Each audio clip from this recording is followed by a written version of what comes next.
जय हिंद मित्रों। मैं मनोज सिंह तोमर एक बार फिर आपके सामने हूँ। आज एक विषय पे आपसे बात करनी है। उस विषय पे मीडिया में, प्रिंट मीडिया में, हर जगह काफी चर्चा हुई है, तो मुझे लगता है कि आज मैं आपसे बात करूँ इस विषय पर। एक कॉलेजियम सिस्टम को लेके बहुत चर्चा हुई है, तो थोड़ा सा हम लोग देखते हैं बेटा कि क्या है कॉलेजियम सिस्टम।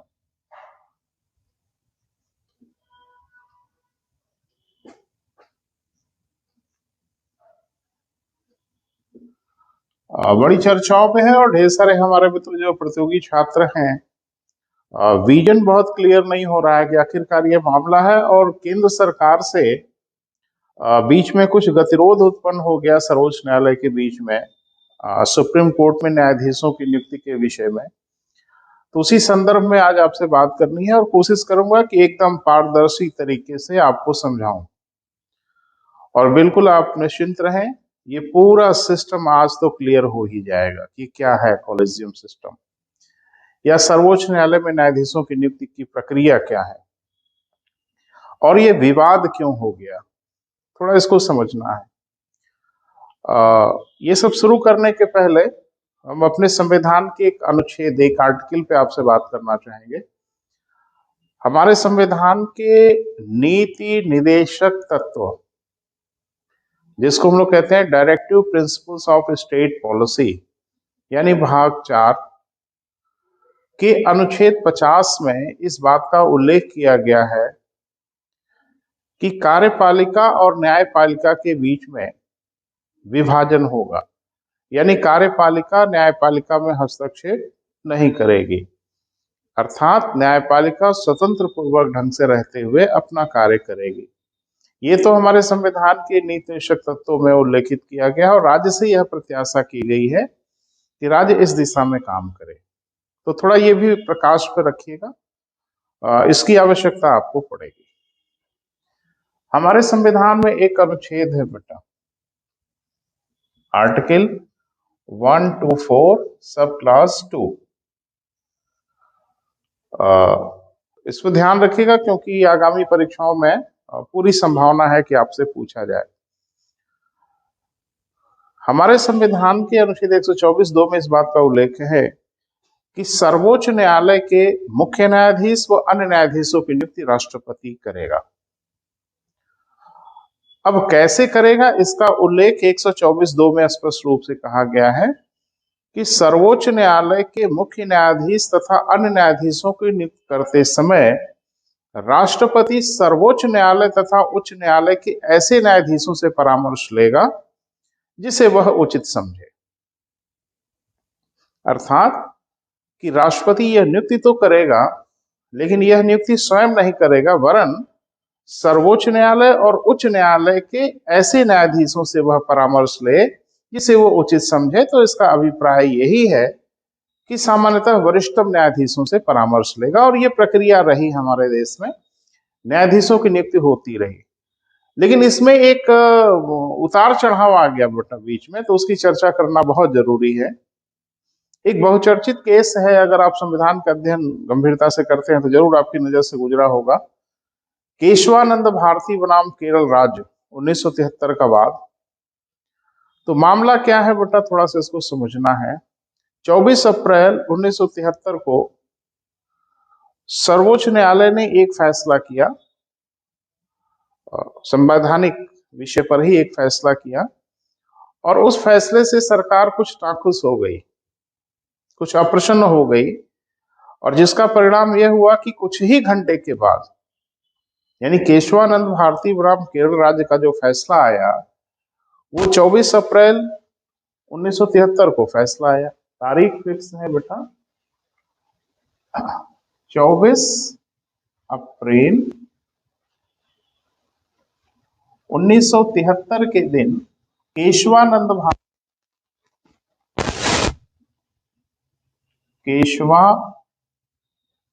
भारती वर्सेस, तो केरल राज्य, मतलब एक मुकदमा था सर्वोच्च न्यायालय में। जिसमें सर्वोच्च न्यायालय ने कुछ फैसला किया। अभी प्रसंग नहीं है, जब प्रसंग आएगा तो मैं बात करूंगा। इस संदर्भ में थोड़ा सा देखिए कि इसमें एक फैसला आ गया। फैसला सरकार के इच्छा के अनुरूप नहीं था, और उसके कुछ ही घंटे के बाद एक घटना हो गई। वो घटना ये हो गई कि सर्वोच्च न्यायालय के 3 वरिष्ठ न्यायाधीशों के रहते रहते अजीत नाथ रे को सर्वोच्च न्यायालय का मुख्य न्यायाधीश बना दिया गया। प्रतिक्रिया यह हुई कि तीनों वरिष्ठ न्यायाधीशों ने त्यागपत्र दे दिया।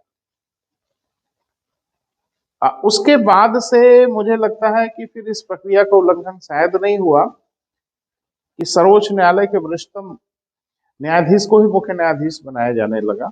इस विषय में एक मुकदमा आया सर्वोच्च न्यायालय में, और ये संवैधानिक पीठ का गठन किया गया। और उस मुकदमे का जो नाम है वो थोड़ा ध्यान से देखिएगा और मुझे लगता है समझने का प्रयास करिएगा। ये मुकदमा था supreme court advocates on record association बनाम भारत संघ। 1993 का एक मुकदमा सुप्रीम कोर्ट में आया। सुप्रीम कोर्ट में जो मुकदमा था उसका नाम था supreme court advocates on record बनाम भारत संघ, और इसमें कुल बटा 9 न्यायाधीश थे। 9 न्यायाधीशों ने यह फैसला किया कि सर्वोच्च न्यायालय के न्यायाधीशों की नियुक्ति कैसे होगी, यानी सुप्रीम कोर्ट में अब न्यायाधीशों की नियुक्ति कैसे होगी। इसी विषय में एक पिटीशन आया 1993 में, और यह मुकदमा कहलाता है supreme court advocates on record association बनाम भारत संघ। सर्वोच्च न्यायालय के 9 न्यायाधीशों ने यह फैसला किया कि अब सर्वोच्च न्यायालय के न्यायाधीशों की नियुक्ति ऐसे होगी। ऐसे मतलब जो उन्होंने बताया। तो क्या बताया, जरा ध्यान से सुनिएगा। पहला, उन्होंने कहा कि विशिष्ट स्थितियों के अतिरिक्त सर्वोच्च न्यायालय का मुख्य न्यायाधीश वरिष्ठतम न्यायाधीश होगा। पहली बात कहा। तो विवाद सदा के लिए खत्म हो गया कि सर्वोच्च न्यायालय का मुख्य न्यायाधीश कौन होगा। इस मुकदमे में निर्धारित कर दिया गया कि जो सुप्रीम कोर्ट का वरिष्ठतम न्यायाधीश होगा वही सर्वोच्च न्यायालय का मुख्य न्यायाधीश होगा। दूसरी बात उन्होंने कहा कि सर्वोच्च न्यायालय में अन्य न्यायाधीशों की जो नियुक्ति होगी उसकी नियुक्ति करते समय राष्ट्रपति सर्वोच्च न्यायालय के मुख्य न्यायाधीश के परामर्श से करेंगे, और मुख्य न्यायाधीश ऐसा परामर्श अपने 2 अधीनस्थ वरिष्ठ सहयोगियों के माध्यम से देंगे। फिर से सुनाए, सर्वोच्च न्यायालय के अन्य न्यायाधीशों की नियुक्ति करते समय राष्ट्रपति सर्वोच्च न्यायालय के मुख्य न्यायाधीश से परामर्श लेंगे। मुख्य न्यायाधीश ऐसा परामर्श अपने 2 अधीनस्थ वरिष्ठ सहयोगियों के माध्यम से देगा, और राष्ट्रपति को उनके परामर्श के अनुसार ही नियुक्ति करनी होगी। तीसरी बात, सर्वोच्च न्यायालय में किसी न्यायाधीश की नियुक्ति होनी है, यह प्रस्ताव भी मुख्य न्यायाधीश की ओर से आएगा। तो अब तो बात बिल्कुल साफ दिख रही कि अनुच्छेद 50 में जो बात लिखी गई थी नीति निश्चय तत्वों में, वह बात अब पूरी तरह से एग्जीक्यूट हो गई। अब इसमें हुआ एक मामला ये कि आपने संविधान अगर पढ़ा होगा तो उसमें आपने देखा होगा कि हमारे संविधान में एक अनुच्छेद है 143, जिसमें राष्ट्रपति सर्वोच्च न्यायालय से परामर्श ले सकते हैं। इस विषय में राष्ट्रपति ने सर्वोच्च न्यायालय से परामर्श लिया, और सर्वोच्च न्यायालय ने राष्ट्रपति को यह सलाह दिया कि मुख्य न्यायाधीश का जो परामर्श होगा न्यायाधीशों की नियुक्ति करते समय सुप्रीम कोर्ट में, वो 2 अधीनस्थ नहीं वरन 4 अधीनस्थों के माध्यम से होगा। यानी जब 143 में, अनुच्छेद 143 में राष्ट्रपति ने सुप्रीम कोर्ट से जब परामर्श लिया कि जरा ये बताएं कि सर्वोच्च न्यायालय में न्यायाधीशों की नियुक्ति कैसे होगी और ये परामर्श का क्या अभिप्राय है, तो सर्वोच्च न्यायालय ने अपने परामर्श में ये कहा कि परामर्श के अनुसार ही नियुक्ति करनी होगी। और यह परामर्श कौन देगा? एक तो मुख्य न्यायाधीश,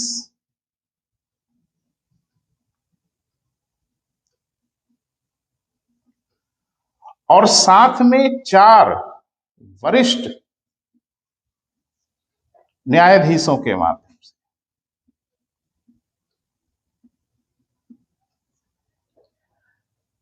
यानी अगला जो सलाह आ गई सर्वोच्च न्यायालय की ओर से वो ये आ गई कि सर्वोच्च न्यायालय का जो न्यायाधीश नियुक्त होगा, उस न्यायाधीश की नियुक्ति करने के लिए राष्ट्रपति मुख्य न्यायाधीश से परामर्श लेंगे। मुख्य न्यायाधीश ऐसा परामर्श अपने 4 वरिष्ठ सहायकों के माध्यम से देगा। तो एक मुख्य न्यायाधीश और 4 ये वरिष्ठ न्यायाधीश, इन्हीं को आज की डेट में हम लोग कहते हैं कॉलेजियम। तो कॉलेजियम का अभिप्राय यही हो गया कि एक मुख्य न्यायाधीश और सुप्रीम कोर्ट के 4 अन्य वरिष्ठ न्यायाधीश, यही लोग मिलकर कहलाएंगे कॉलेजियम, और यही लोग फैसला करेंगे कि भारत में न्यायाधीशों की नियुक्ति किसकी की जाएगी। यह है बड़े आश्चर्य की बात कि न्यायाधीश ही ये फैसला करेंगे कि न्यायाधीशों की नियुक्ति किसे की जाएगी, किसे सर्वोच्च न्यायालय का न्यायाधीश बनाया जाएगा। अब आप खुद ही विवेचना करिए, समीक्षा करिए। ये तो वही हाल हो गया कि सारे आईएएस लोग ये निर्धारित करें कि अगला आईएएस कौन होगा। तो कौन होगा, मुझे लगता है आप समझ रहे हैं। इसमें बहुत ज्यादा मैं टीका टिप्पणी नहीं करूंगा, कमेंट नहीं करूंगा, लेकिन न कोई एग्जामिनेशन, न कोई परीक्षा, न कोई इंटरव्यू, सिर्फ मुख्य न्यायाधीश और 4 वरिष्ठ न्यायाधीश, जिसको चाहें उसे सर्वोच्च न्यायालय का मुख्य न्यायाधीश बना दें। ये प्रक्रिया जैसी भी है वो आप देख ही रहे हैं, काफी टीका टिप्पणी हो रही है मीडिया से। कुछ ही परिवारों के, कुछ ही लोगों के संबंधित व्यक्ति बार बार मुख्य न्यायाधीश या सर्वोच्च न्यायालय के न्यायाधीश बन रहे हैं। ये सब चर्चाएं तो हो रही हैं। बवाल कहाँ हो गया बेटा, उसको थोड़ा समझना है। वो बवाल हो गया हमारे यहाँ एक 99वां संविधान संशोधन हुआ। संविधान संशोधन हुआ वर्ष 2014 में। तो 2014 में 99वां संविधान संशोधन हुआ और इसमें संशोधन कर दिया गया अनुच्छेद 124। तो इसमें एक जोड़ दिया गया अनुच्छेद 124 ए स्थापित किया गया। किसने किया? जाहिर सी बात है संसद ने किया। तो 124 ए स्थापित किया और इसमें कहा कि एक समिति बनेगी, कमीशन बनेगा, जिसका नाम होगा NJAC। पूरा नाम मैं लिख दे रहा हूं। पूरा नाम है जिसका नेशनल जुडिशियल अपॉइंटमेंट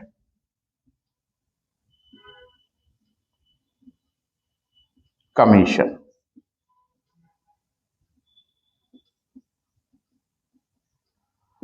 ये बनाया जाएगा और यही अब सर्वोच्च न्यायालय के न्यायाधीशों की नियुक्ति करेगा। यानी ये जो कोलेजियम सिस्टम था, इससे और इससे अब हो रही है टकराहट। यानी कोलेजियम के स्थान पे कहा गया कि अब NJAC बनाया जाएगा। 99वें संविधान संशोधन से स्थापित कर दिया गया। अब जाहिर सी बात है कि इसमें कौन होगा? NJAC में जो कमीशन बनेगा, इस कमीशन में कौन होगा? तो ध्यान से सुनिए। इसके अध्यक्ष होंगे सर्वोच्च न्यायालय के मुख्य न्यायाधीश।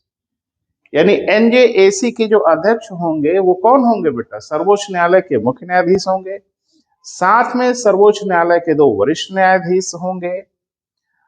साथ में केंद्रीय विधि और न्याय मंत्री होंगे। साथ में 2 विख्यात प्रबुद्ध व्यक्ति होंगे। फिर से सुनिए, सर्वोच्च न्यायालय के मुख्य न्यायाधीश होंगे जो इसकी अध्यक्षता करेंगे। सर्वोच्च न्यायालय के 2 वरिष्ठ न्यायाधीश होंगे NJAC में।